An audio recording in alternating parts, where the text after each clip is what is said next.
بسم الله الرحمن الرحيم.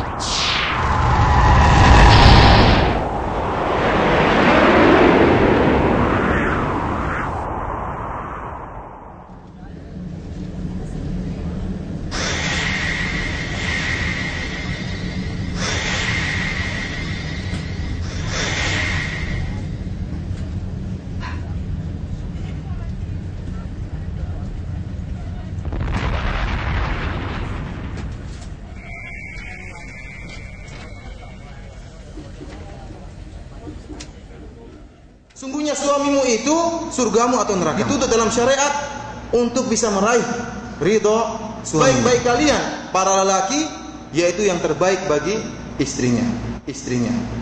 Sungguhnya yang paling besar pahalanya, yaitu yang kau keluarkan untuk istri. Rasulullah SAW itu kalau ingin sholat, beliau cium istrinya.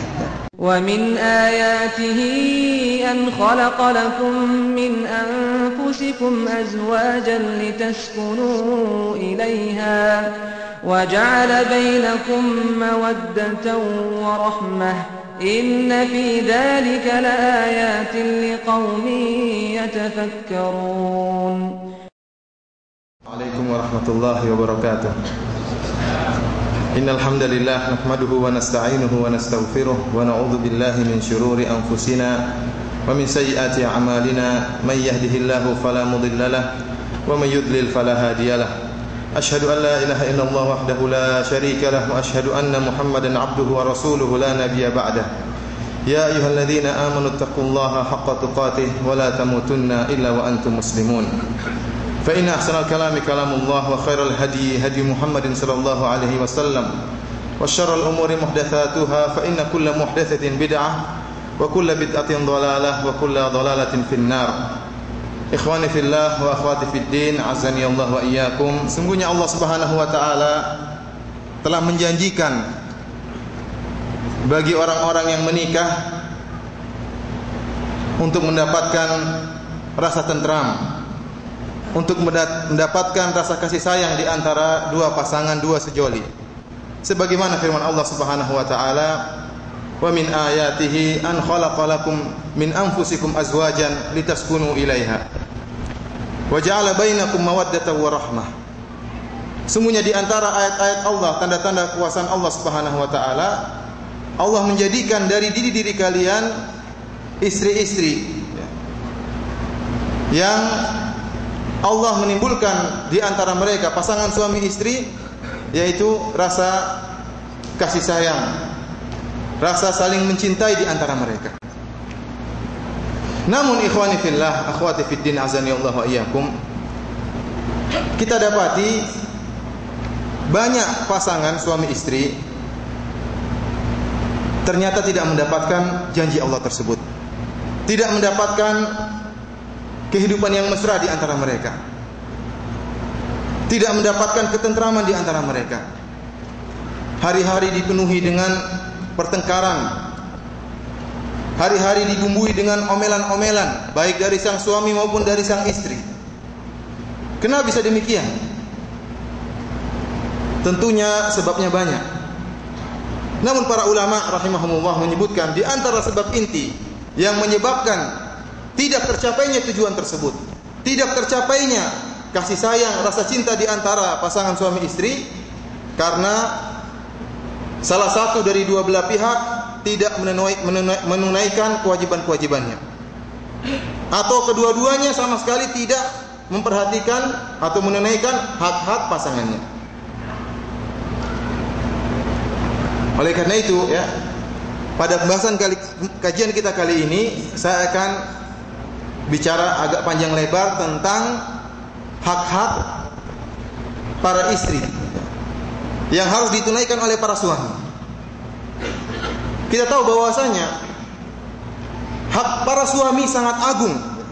Artinya para istri sangat dituntut dalam syariat untuk menunaikan hak-hak para suami. Dan dalil tentang hal ini sangat banyak. Di antaranya Rasulullah SAW pernah bersabda, "Unduri aina anti minhu, fa innahu jannatuki aw naruki."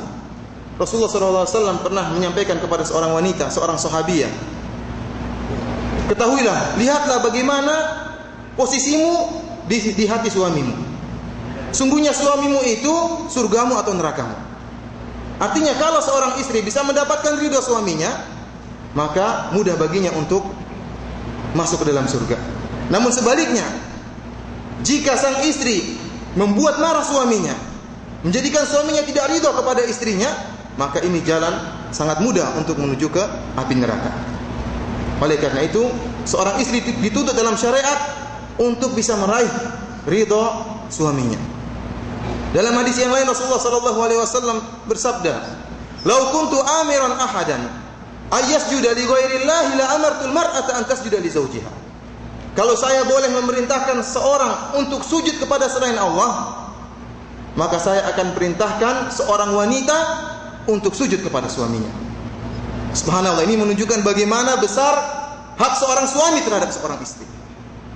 Bahkan dalam riwayat yang lain, riwayat Ahmad, dengan sanad yang hasan atau sahih, Rasulullah sallallahu alaihi wasallam menyebutkan, "Lau kana min qadamihi ila mafraqi ra'sihi," kalau seandainya pada suaminya itu dari ujung kaki sampai kepalanya kurha, ada luka yang mengeluarkan nanah dan darah, fastaqbalathu, kemudian sang istri menemui sang suami, falahasathu, kemudian dia menjilat nanah tersebut dari ujung kaki sampai ujung rambut, apa kata Rasulullah SAW? Lam tu'addi haqqahu, maka sang istri masih belum bisa menunaikan kewajibannya terhadap sang suami, karena saking besarnya hak seorang suami terhadap seorang istri.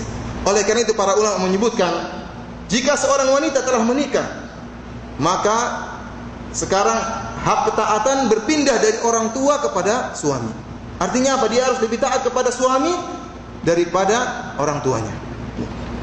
Ini tanbih bagi para ibu-ibu, bagi para wanita untuk mengingat bahwasanya betapa besar perhatian syariat mendorong para wanita untuk taat kepada para suami. Ikhwani fillah wa akhwati fid din, azani Allah wa iyyakum. Namun ingat, sebaliknya para wanita juga punya hak yang harus ditunaikan oleh para suami. Mereka juga punya hak. Bahkan Rasulullah sallallahu alaihi wasallam pernah bersabda, khairukum li ahli wa ana khairukum li ahli.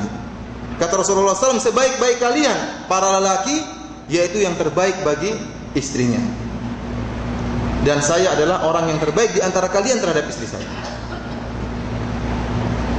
Orang yang akhlaknya paling baik yaitu yang paling baik terhadap istrinya. Kenapa ikhwani fillah, azani Allah wa iyyakum? Karena seorang tatkala dia bergaul dengan teman-temannya, ya, dia bisa saja membuat akhlaknya, menunjukkan bahwasanya akhlaknya baik. Karena dia bertemu dengan temannya cuma sebentar. Tapi tatkala dia pulang ke rumah, apakah dia mampu untuk bertahan terus-menerus berakhlak yang baik dengan istrinya? Kalau memang akhlaknya buruk, maka akan nampak.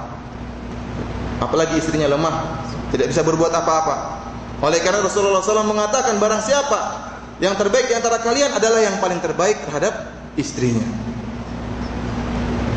Ikhwani fillah wa akhwati fid din, azani Allah wa iyyakum, untuk menjelaskan bagaimana hak-hak istri terhadap suami, kewajiban-kewajiban suami terhadap istri, maka insyaallah pada pengajian kita kali ini saya akan menjelaskan sebuah hadis yang panjang. Hadis yang sahih yang diriwayatkan oleh Imam Al-Bukhari dan Imam Muslim dan yang lainnya. Dari Aisyah radhiyallahu taala anha ummul mukminin, yaitu Aisyah radhiyallahu taala anha istri Nabi sallallahu alaihi wasallam, bercerita kepada Nabi sallallahu alaihi wasallam dengan cerita yang panjang, dan Rasulullah sallallahu alaihi wasallam sabar mendengarkan cerita tersebut. Dan saya harap bapak dan ibu-ibu sekalian memperhatikan isi cerita ini, karena cerita ini banyak menggunakan bahasa-bahasa kiasan yang agak sulit dipahami, namun banyak mengandung faedah-faedah. Apa kata Aisyah radhiyallahu taala anha? Qalat Aisyah radhiyallahu taala anha bertutur, jalasat ihda wa asyrata imra'atan fata'ahadna wa ta'aqadna alla yaktumna min akhbari azwajihinna syai'a. Kata Aisyah radhiyallahu taala anha, berkumpul 11 orang wanita. 11 orang wanita berkumpul, kemudian mereka berjanji, bersepakat untuk membongkar semua yang ada pada suami-suami mereka. Membongkar aib-aib suami mereka. Pokoknya tidak ada yang disembunyikan. Ini 11 orang wanita kumpul ngerumpi ya. Apa yang dirumpikan? Tentang kejelekan-kejelekan suami mereka. Di sini para ulama mengatakan bahwasanya secara umum para wanita itu kalau berkumpul biasanya apa? Ngerumpi. Yang diomongin siapa? Biasanya suaminya. Beda dengan para lelaki, kalau ngumpul bicarakan tentang usaha ya, bagaimana masa depannya. Kalau perempuan kalau ngumpul biasanya tentang apa? Tentang suaminya atau tentang jelek-jelekan tetangganya. Ini secara umum, namun tidak semua wanita seperti itu. Sebaliknya juga terkadang para lelaki ngumpul ceritain tentang istri mereka. Ini majelis ghibah, ya. Majelis yang dimurkai oleh Allah Subhanahu wa taala. Ketahuilah ikhwani fillah azanillahu wa iyyakum, 11 orang wanita ini yang berkumpul, mereka bukan sahabiat, mereka bukan para sahabat wanita. Ada yang mengatakan mereka yang diceritakan oleh Aisyah ini adalah orang-orang yang hidup di zaman jahiliyah, di zaman jahiliyah. Mulailah 11 orang tersebut berkumpul, bersepakat berjanji untuk membongkar, tidak menyembunyikan sama sekali aib suaminya. Semuanya harus diungkapkan. Mulailah yang pertama berkata, perhatikan ya. Qalatil ula, wanita pertama berkata. Enggak usah perhatikan ya. Perhatikan sini aja. Enggak usah perhatikan lembaran itu, biar lebih konsentrasi. Qalatil ula, wanita pertama berkata, Zauji lahmu jamalin ghassin ala jabalin wa'rin la sahlun fayurtaqa wala saminun fayuntaqal. Kata wanita yang pertama, suamiku seperti daging onta yang sangat kurus. Suamiku itu seperti daging onta yang sangat kurus, yang terletak di atas puncak gunung yang terjal.